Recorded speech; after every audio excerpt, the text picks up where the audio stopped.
Hi friends, అందరికీ నమస్కారం. మా యూట్యూబ్ ఛానల్ చూస్తున్నందుకు ధన్యవాదాలు. ఈరోజు మనం ఒక అద్భుతమైన కథ, జీవిత మార్గదర్శిని ఆల్కెమిస్ట్ బుక్ గురించి మాట్లాడుకుందాం.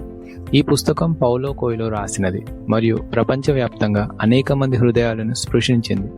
ఈ కథ మనకు ఏం చెప్పాలనుకుంటుందో, ఎలా జీవించాలో, మనసుకు స్ఫూర్తి ఎలా ఇవ్వాలో తెలియజేస్తుంది. శాంటియాగో యొక్క కళ. ఆల్కెమిస్ట్ కథలో ప్రధాన పాత్ర శాంటియాగో అనే యువకుడు. అతని జీవితం సాధారణమైనదిగా, అతని మనసులో ఎప్పుడూ ఒక పెద్ద కళ ఉంది. అతని కళ ఈజిప్ట్లోని పిరమిడ్స్ దగ్గర పాతకాలపు నిధిని కనుగొనడం. అతను తన గొర్రెలు మేపుతూ ఈ కళను ఎప్పటికప్పుడు ఆలోచిస్తూ ఉంటాడు. ఈ కళ అతని జీవితాన్ని మారుస్తుంది.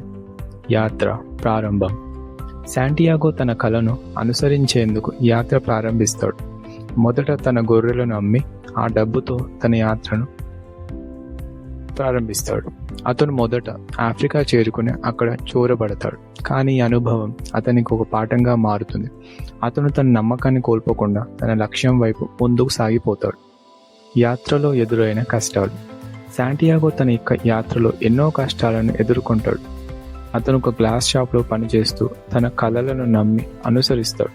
ఆ సమయంలో అతను అనేక పాఠాలు నేర్చుకుంటాడు.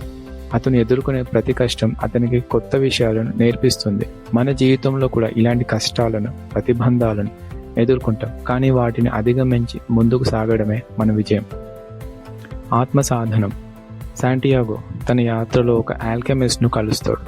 ఆ ఆల్కెమిస్ట్ అతనికి తన నైపుణ్యాలను, జ్ఞానాన్ని పంచుకుంటాడు. అతనికి నిజమైన నిధి గురించి, ఆత్మ సాధన గురించి పాఠాలు చెప్పడం ద్వారా శాంటియాగో యొక్క యాత్రను మారుస్తాడు. ఈ పాఠాలు మనకు జీవితంలో ధైర్యం, విశ్వాసం ఎంత ముఖ్యమో చెప్పడానికి సహాయపడతాయి. స్వప్నం సత్యమవుతుంది. శాంటియాగో చివరకు తన కళను సాధిస్తాడు. అతను ఈజిప్ట్లోని పిరమిడ్స్ దగ్గర నిధిని కనుగొంటాడు. కానీ అతనికి నిజమైన నిధి మనసులో ఉన్న ఆనందం, ప్రశాంతత అని తెలుసుకుంటాడు. ఇది మనకు ఒక గొప్ప పాఠం. మనకు మనసులో కళలను కలిగి వాటిని సాధించడానికి కష్టపడితే అవి ఒకరోజు తప్పకుండా నిజమవుతాయి. ముగింపు. ఆల్కెమిస్ట్ పుస్తకం మనకు జీవితం గురించి, కళల గురించి, ధైర్యం గురించి గొప్ప పాఠాలు నేర్పుతుంది. ఈ కథలోని ప్రతి పదం మన హృదయాలను తాకుతుంది, మనలను ప్రేరేపిస్తుంది. శాంటియాగో యొక్క యాత్ర మనకు ఒక ఆదర్శం. మీ కళలను నమ్మండి, వాటిని సాధించడానికి ధైర్యం చూపండి. అప్పుడు మీ కళలు కూడా ఒకరోజు తప్పకుండా నిజమవుతాయి. నెక్స్ట్ వీడియోతో మళ్ళీ మీ ముందుకు వస్తాను. ధన్యవాదాలు.